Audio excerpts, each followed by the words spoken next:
everybody, it's your favorite wizard, the Kamookster, and today we're going to be going over Rick and Morty, Season 8, Episode 2. Please like, subscribe, and leave a comment on how you felt about this episode. Let's not play too much. Let's just get right into it, alright? So Episode 2 is titled Valkyric, and it opens in one of those Star Wars-y war rooms, where the Rick and Morty equivalent to the Rebel Alliance is planning on assassinating the Queen of the Bug People. However, they get so caught up in red tape and meaningless debate that they miss Space Beth Sanchez, a possible clone of Rick's daughter, slipping out of the room and attempting the assassination without them. Despite the rebels' words of protest, Beth successfully infiltrates the alien bug ship and takes out all the guards without getting caught, Solid Snake style. She makes her way to the Bug Queen's room, ready to assassinate her, but it turns out somebody already beat her to the punch. Or like, bullet, I guess. Beth gets caught and needs to get off the bug ship ASAP, but her ship gets destroyed and she has to resort to calling her dad, Rick Sanchez, who picks her up, shoots some diarrhea at some bad guys, and portals them back to the rebel ship. The rebels are all pissed off at Beth because they believe she screwed up the mission, because they see on live television the Queen of Bugs still alive and kicking. So, yeah, in their eyes, Beth never actually assassinated her. But this makes no sense because we just saw Beth seeing her dead, so, you know. What's going on? That's the big mystery of this episode, guys. So yeah, even though we definitely saw the Bug Queen dead, she is still alive, waving to her people. Rick gets pretty mad at the rebels for digging into Beth due to her botched assassination, and he accidentally gets her fired, which, yeah, sucks. Beth doesn't care too much, though, because she still wants to get to the bottom of this weird assassination conspiracy thingy. So Rick calls up his bug supremacist arms dealer who might know why the Queen is still alive even though we saw her die. They go to Bug Nick Fuentes' house and scare him into telling them everything he knows about the Queen killing conspiracy. Once they have the information they need, they let Bug Nick Fuentes plummet to his death off his apartment, where he becomes one with the pavement, as all racial supremacists should be. Rick and Beth follow his tip to this weird planet where a mad bug scientist is using what basically is the Last of Us spores to turn the normally weak bugs into gigantic hulks. He unleashes a wave of these super strong bugs upon Rick and Beth, which charge them relentlessly, giving them a lot of trouble.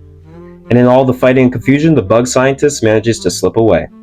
After Rick and Beth kill all the bugs, they uncover the scientist's master plan. So apparently, the bugs killed their own queen and replaced her with a robot which will dispense a ton of Last of Us spores upon the bug people at the queen's next royal announcement, transforming them into giant hulking creatures, making their species strong enough to take over the galaxy.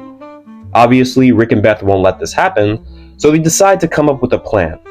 Now, what's pretty funny about this segment of the episode is that, Ocean's 11, how they have those weird sequences where they basically we get to hear the plan, what they're planning, and then we get to also see it on the screen. We hear the plan as they are doing the plan on their screen. So that's basically what Rick and Beth do. So basically Rick tells Beth the plan, and they're gonna get this guy named Cisco, their inside man, their inside bug guy, to open the door and let them in so they can get access to the Queen without anybody knowing. It's going to be an easy thing, in and out real quick, blah blah blah. All we need is Cisco to open the door for Rick and Beth so that we don't end up screwed. Now Beth takes notice of this and notices that this plan relies too much on this one dude that she hasn't even met, and Rick's no, Cisco's solid. He's gonna be there and he's gonna give them the information they need to get to the Queen, and it's gonna be smooth in, out.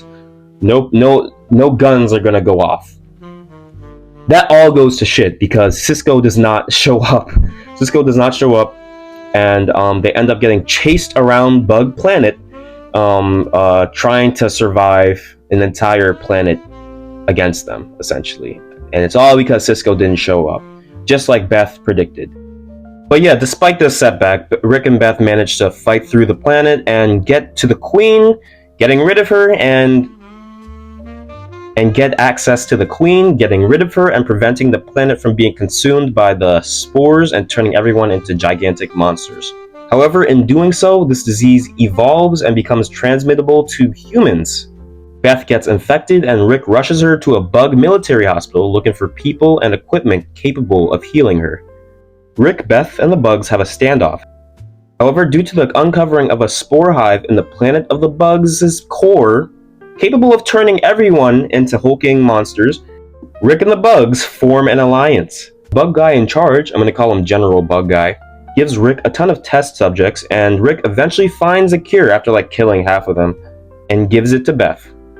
As soon as Beth is good to go, her, Rick, General Bug Guy, and Bird Person for some reason, and his daughter, plus a handful of cannon fodder, head to the bug planet's core to deliver a bomb to the spore hive.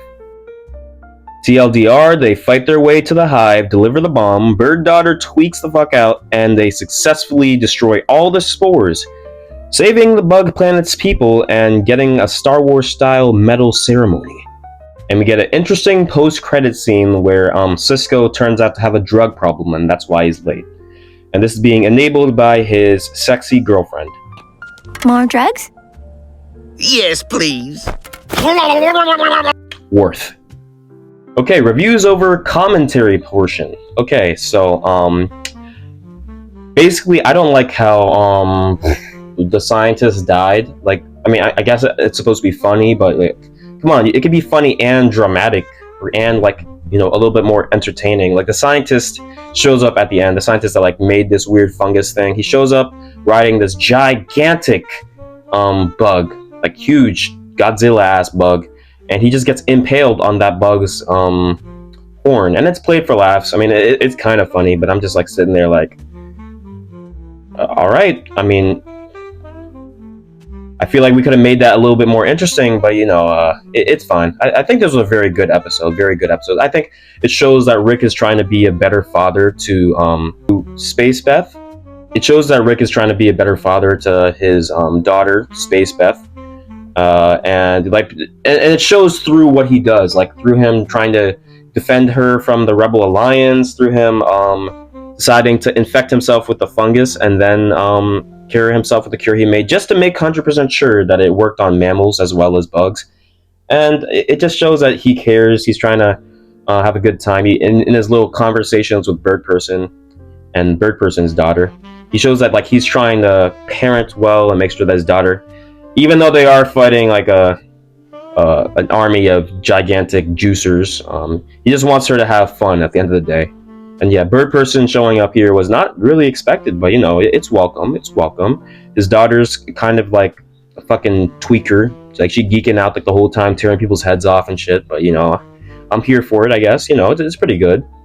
Another thing about this episode that I'm a little bit confused on is that, okay, yeah, Cisco, he was supposed to let Rick inside of a door or something.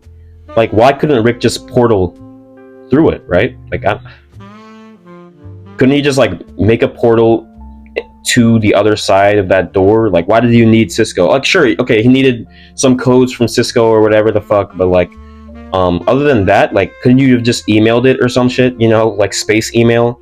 Like, why do you need him to be there? You know, you have a portal gun. You can go wherever you want. I don't know. If anything, you could have just portaled the queen into the vacuum of space and not have to have left like your fucking couch. Having a portal, the ability to teleport makes things like really fucking easy, and it brings up a lot of questions that need answering. But yeah, so there's a little plot hole there too. I'm not trying to be like unfun with it, because like, I know like, okay, if he did that, there would be no show, you know. But I'm still a little bit confused. I also think it is like kind of like smart that Beth brought up the fact that relying on one dude is a bad idea. And I think that like, I wonder why Rick did that in the first place. I guess he just really trusted Cisco for some reason, like we've never seen in the series before. But yeah, he just didn't show up. It is what it is, whatever.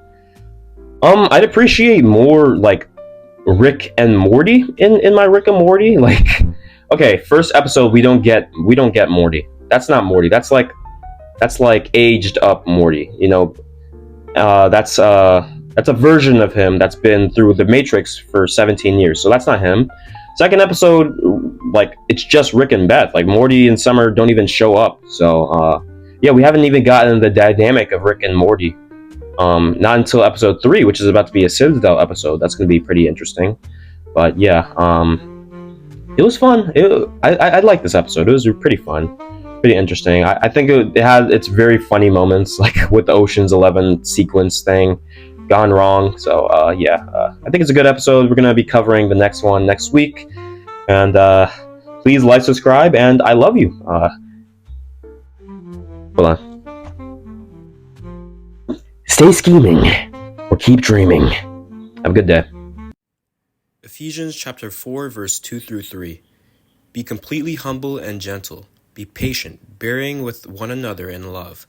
Make every effort to keep the unity of the Spirit through the bond of peace. Give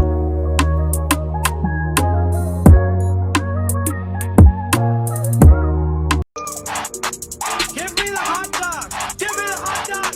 Just give me the goddamn hot dog! Oh hell no, that's like eating cake without frosting. Like, what's the point? 咱没煮。